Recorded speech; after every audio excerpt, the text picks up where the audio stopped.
December 26, 1944. A column of battered Sherman tanks rumbles toward a German-held village at full throttle. Every tactical manual says stop. Every instinct screams retreat. The Germans have anti-tank guns zeroed on the road. Panzerfaust teams hide in the tree line. Artillery observers are calling in coordinates. But the American commander has done something no one expects. He's ordered his tanks to accelerate, guns blazing, no stopping. Straight through the enemy. The other officers think he's lost his mind. 3 hours later, 10,000 surrounded American soldiers will shake his hand and call him a savior. The winter of 1944 carved deep into the Ardennes. Snow fell thick over Belgium, turning forests into frozen cathedrals and roads into rivers of ice. The temperature dropped below freezing and stayed there. Breath crystallized in the air. Metal burned bare skin on contact. Soldiers learned to urinate on frozen rifle bolts to unfreeze them. This was the landscape where men would kill and die for a patch of frozen ground. At dawn on December 16th, the Wehrmacht launched its final desperate gamble. 3 German armies, 250,000 men, smashed into a thinly held American line along a 75-mile front. The attack caught the Allies completely off guard. Intelligence officers had dismissed warnings of a German buildup. They believed the Wehrmacht was finished, incapable of offensive operations. They were catastrophically wrong. Within hours, entire divisions were overrun. German tanks punched through defensive positions that existed only on paper. Volksgrenadier infantry flooded the gaps. English-speaking German commandos in captured American uniforms spread confusion behind the lines. Refugees clogged the roads, mixing with retreating soldiers in a chaos of panic and disbelief. Staff officers burned documents. Rear echelons fled west. The front collapsed like wet cardboard. And at the center of the chaos sat a small Belgian crossroads town called Bastogne. 7 major roads converged on Bastogne. Control those roads, and you controlled movement through the entire region. The Germans knew it. So did the Americans. The 101st Airborne Division was rushed in by truck, arriving on December 18th, with barely enough ammunition to hold a perimeter. They dug foxholes with bayonets and bare hands. The frozen ground resisted every effort. Men stuffed newspapers into their boots for insulation. They rationed food, rationed bullets, rationed hope. By December 20th, Bastogne was completely surrounded. German panzer divisions and Volksgrenadier regiments formed an iron ring around the town. Supply lines were cut. Radio was the only connection to the outside world. Artillery shells rained down daily, collapsing buildings and killing civilians huddled in cellars. The wounded lay on bloody stretchers with no way to evacuate them. Medical supplies ran critically low. Inside that shrinking perimeter, 10,000 American soldiers waited for relief that might never come. On December 22nd, 4 German officers approached the American lines under a white flag. They carried an ultimatum demanding surrender. Brigadier General Anthony McAuliffe, acting commander of the 101st, read the formal demand and replied with a single word that would become legend: nuts. The Germans were confused. An American officer had to explain that it meant go to hell. The Germans returned to their lines, and the shelling intensified. Outside, General George Patton promised to break through. He turned his entire Third Army 90 degrees north in one of the most audacious maneuvers of the war. He ordered his Spearhead Division, the 4th Armored to drive like hell. But driving like hell through the Ardennes in December was easier ordered than done. The roads were icy death traps. German paratroopers from the 5th Fallschirmjäger Division defended every village. Anti-tank guns covered every approach. The 4th Armored advanced only 22 miles in 5 brutal days. Men froze in their tanks. Shermans threw tracks on iced roads. Every town became a fortress that had to be taken house by house. The math was simple and terrifying. At the current rate of advance, relief would arrive too late. The Germans would overrun Bastogne. The 101 would be destroyed, and the entire Allied position in Belgium would collapse. Someone had to find a way through the impossible. Someone had to do what doctrine said could not be done. If this history matters to you, tap like and subscribe. His name was Creighton Abrams, Lieutenant Colonel, 37th Tank Battalion, 30 years old, stocky, lantern-jawed, with a cigar perpetually clamped between his teeth. He did not look like a revolutionary. He looked like exactly what he was, a cavalryman, born in the wrong century. Abrams grew up in Springfield, Massachusetts, the son of a railroad repairman. He played football in high school, captained an undefeated team, and earned a reputation as the loudest, happiest, fightingest man on any field he stepped onto. His classmates voted him most likely to succeed. No one specified at what. West Point came next, class of 1936. He graduated in the bottom half of his class, 185th out of 276 cadets. His academic record was mediocre. His disciplinary record was creative. He had a reputation as a prankster and a scrapper, the kind of cadet who got into fights and talked his way out of them. Instructors noted his stubbornness, his refusal to accept answers that began with, "Because we've always done it that way." They questioned whether he had the temperament for peacetime service.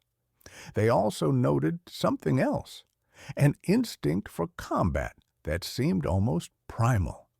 In training exercises, he came alive. He thought faster under pressure. He made decisions that broke convention, but produced results. His classmates included future Generals William Westmoreland and Benjamin O. Davis, Jr. They went on to lead armies. Abrams went to the cavalry. The Army commissioned him as a cavalry officer. He spent 4 years riding horses at Fort Bliss, Texas, learning the old ways of warfare. Then the world changed. Tanks replaced horses. Armored divisions replaced cavalry regiments. Abrams transferred to the 1st Armored Division and discovered his true calling. He was born to command tanks. By 1944, Abrams had led the 37th Tank Battalion across France.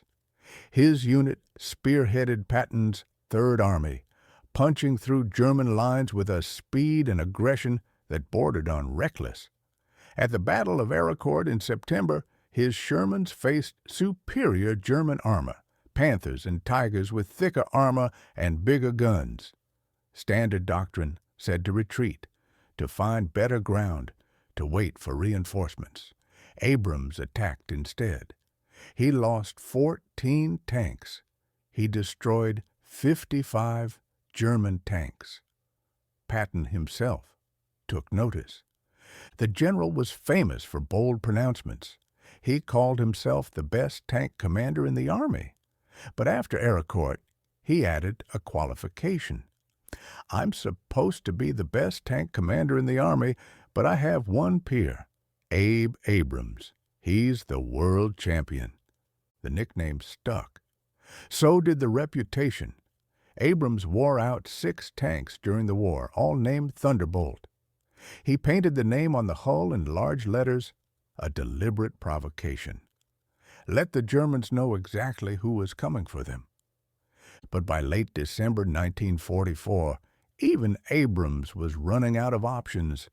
His battalion had been fighting continuously for days. He was down to 20 operational tanks, barely enough for one more assault. His infantry support, the 53rd Armored Infantry Battalion, was short 230 men. Exhaustion hung over every soldier like a physical weight.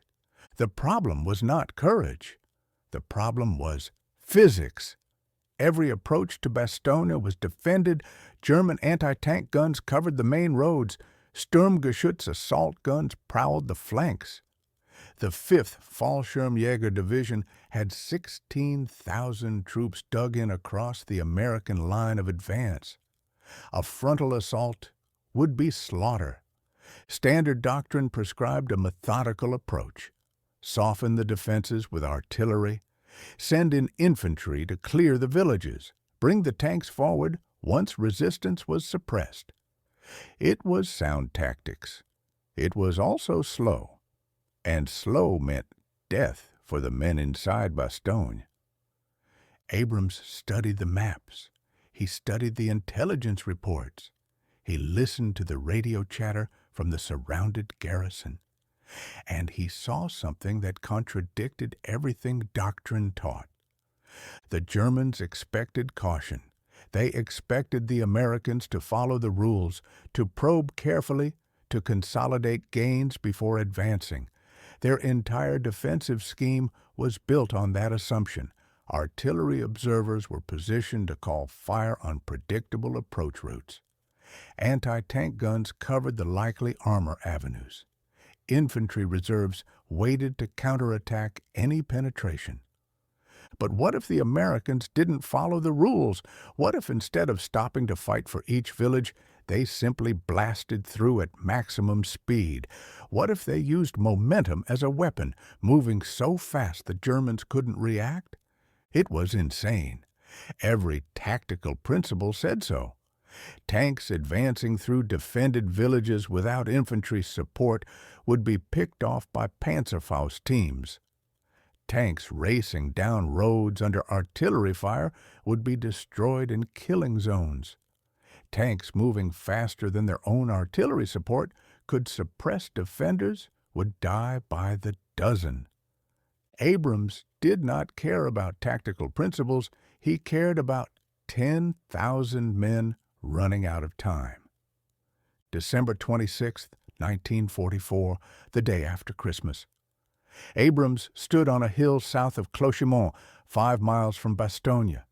His remaining tanks were drawn up on a roadside, engines idling, crews exhausted, but ready. Overhead, C-47 transport planes roared toward the besieged town, parachuting supplies to the defenders below. The sight filled him with determination. He radioed Major General Hugh Gaffey, commander of the 4th Armored Division.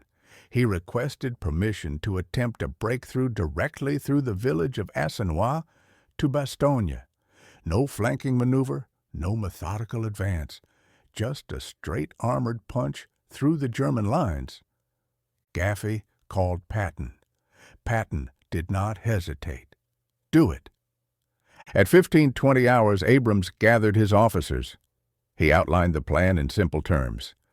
Company C of the 37th Tank Battalion, 9 Shermans led by Lieutenant Charles Boggess, would form the spearhead.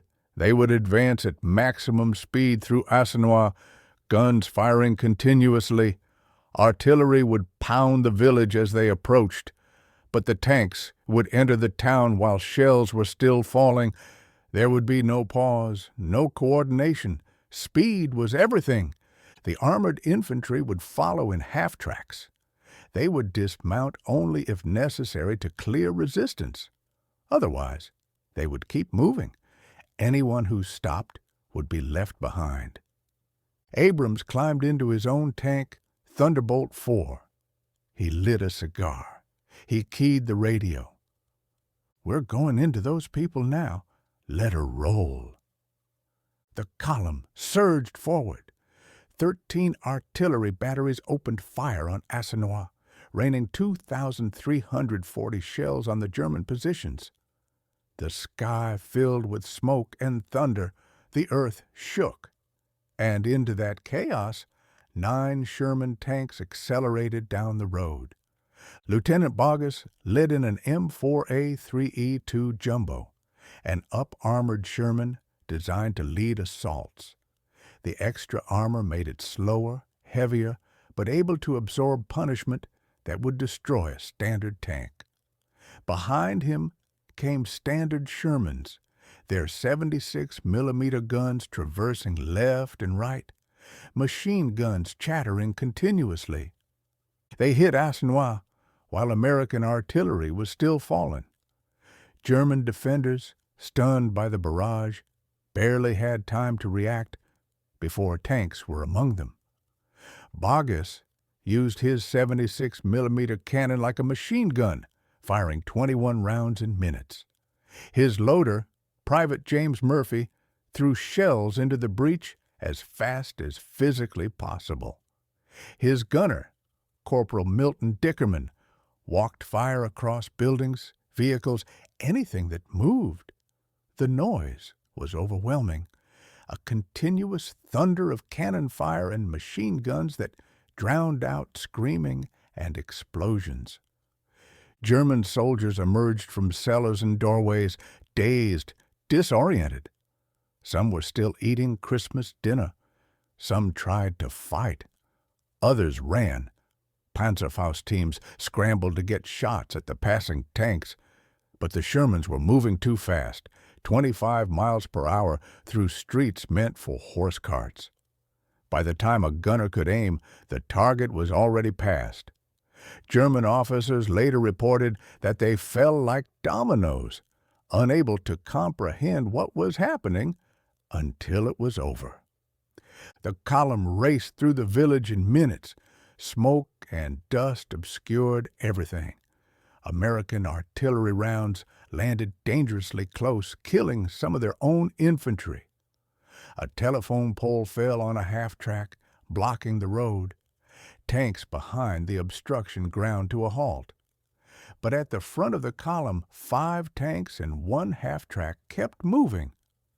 North of Assenois, the road ran through dense woods.